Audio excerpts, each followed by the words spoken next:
सुना है कुछ श्मशान ऐसे होते हैं जहां लाशें जलती तो हैं लेकिन पूरी तरह खाक नहीं होती।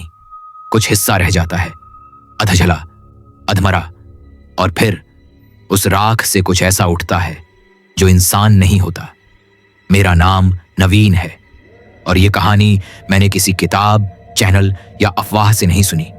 ये मेरे साथ हुई है और मैं अभी भी जिंदा हूं, शायद कुछ वक्त के लिए। ये बात शुरू होती है 3 साल पहले, जब मैं अपने दोस्तों के साथ नासिक के पास एक गांव में गया था। नाम था भानवाड़ी।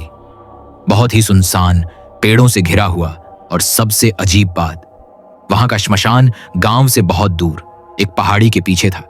गांव वालों से पूछा तो बोले, रात के बाद वहां कोई नहीं जाता।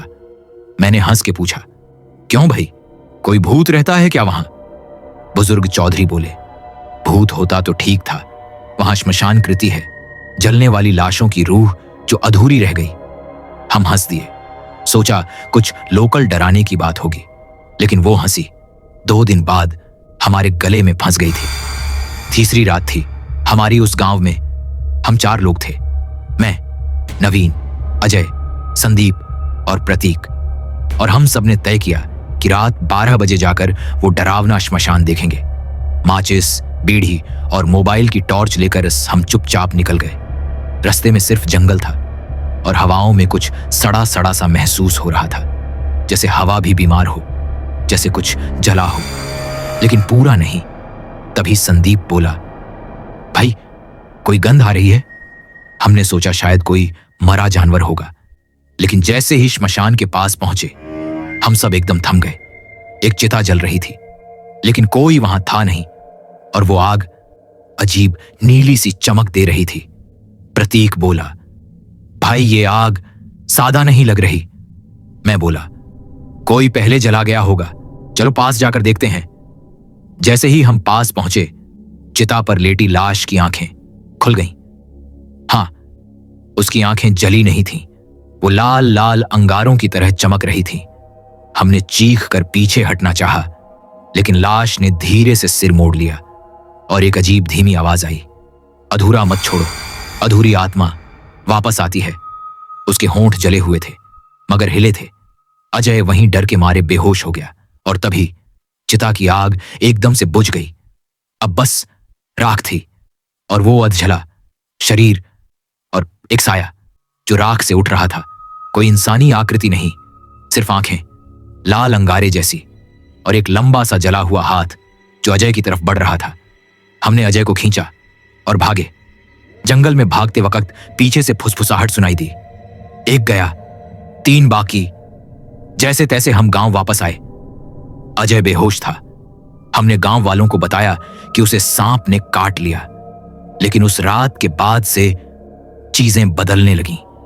प्रतीक की आंखों में जलन शुरू हो गई, जैसे हर रात किसी ने उसमें राख झोंक दी हो। संदीप हर रात चिल्ला के उठता, आग में जल रही है, आग में, मगर मरती नहीं।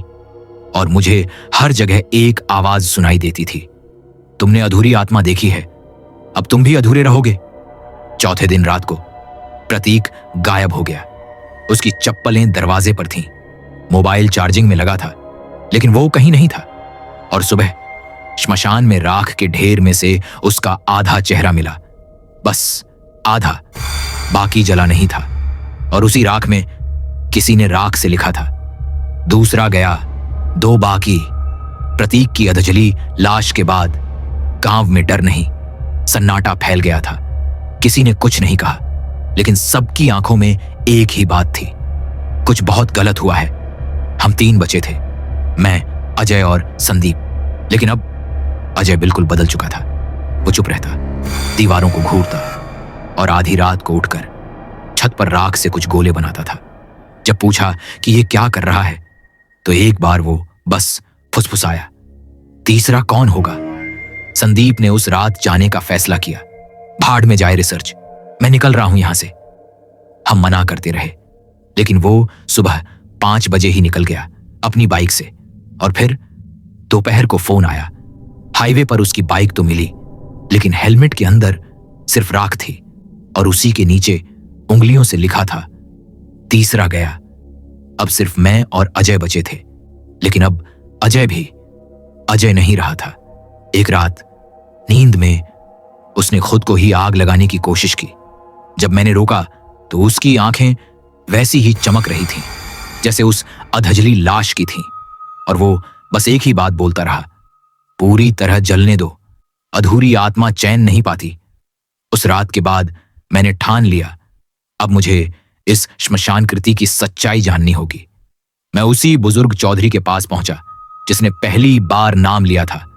वो अब बोलने की हालत में नहीं थे, लेकिन उनके बेटे ने बताया 50 साल पहले एक औरत को जिंदा जलाया गया था। वजह? गांव वालों ने कहा वो डायन थी। उसका नाम था रूखमणि। लोग कहते थे वो मरे हुए जानवरों को जिंदा कर सकती थी और गांव के बच्चों पर नजर रखती थी। और एक दिन जब 2 बच्चे गायब हो गए, सबने उसे ही पकड़ लिया। चिल्लाती रही, गिड़गिड़ाती रही, मगर श्मशान में ही उसे जिंदा जला दिया गया। लेकिन उसकी आत्मा अधूरी रह गई, क्योंकि जलने से पहले उसने शपथ ली थी, जिसने देखा वो नहीं बचेगा, राख मेरी नहीं तुम्हारी बनेगी।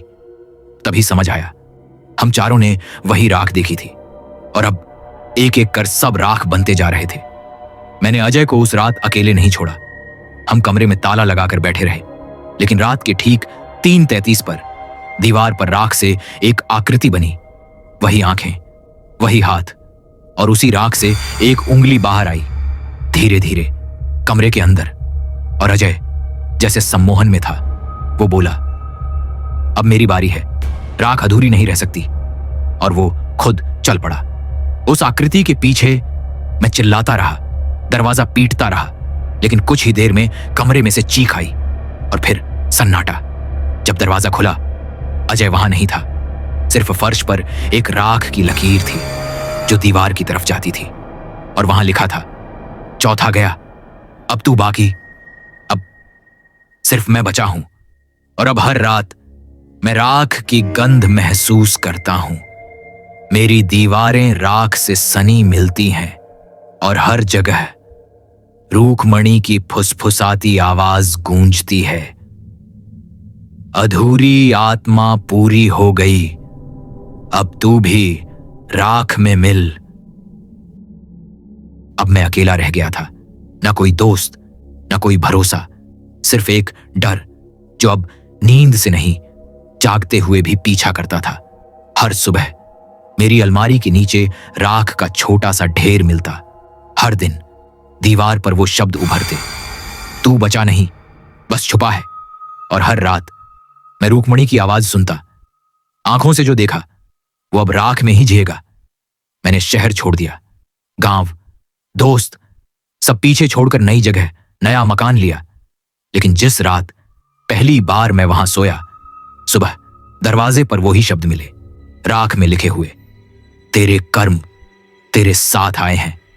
एक दिन मैंने गांव लौटने का फैसला किया, लेकिन इस बार डरने नहीं, सच्चाई का सामना करने।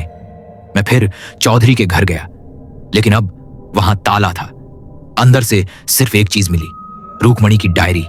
हां, वही औरत जिसे जिंदा जलाया गया था। उस डायरी में जो लिखा था, उसने मेरी सांसें रोक दी। जो मुझे जला रहे थे वो दोषी नहीं थे, वो अंधे थे, असली दोषी। वो 4 लड़के थे जो मेरी झोपड़ी में चोरी करने आए थे, और जिनमें से एक ने मेरी बेटी को जिंदा जला दिया। मेरी उंगलियां कांपने लगीं। अगले पन्ने पर लिखा था, चारों के नाम अजय, संदीप, प्रतीक और नवीन। मेरा नाम। हां, हम चारों बचपन में वहां गए थे। हमें लगा था झोपड़ी खाली है, अंदर आग लगा दी। लेकिन तब हमें नहीं पता था, अंदर एक लड़की थी, रूखमणि की बेटी। उसी दिन से शायद हमने अपना भाग्य राख में लिख दिया था।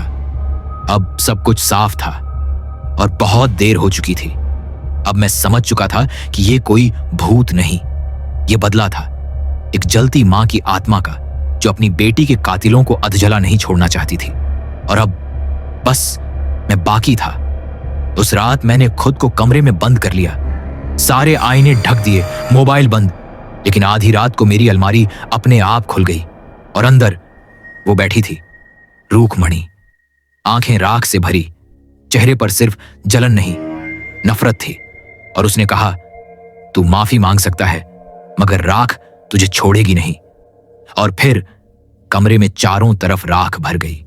मेरी सांसें थमने लगीं, गला जलने लगा और कानों में एक ही बात गूंजती रही, हर वो आत्मा जो अधूरी जली अब तुझ में पूरी होगी। और अब अगर आप ये आवाज सुन पा रहे हैं तो शायद मैं भी राख बन चुका हूं और हो सकता है आपने भी कुछ अधूरा देखा हो। अगर देखा है तो सावधान रहिए। श्मशान कृति अब सिर्फ मुझ तक नहीं रुकी, वो अब आपकी तरफ बढ़ रही है। समाप्त।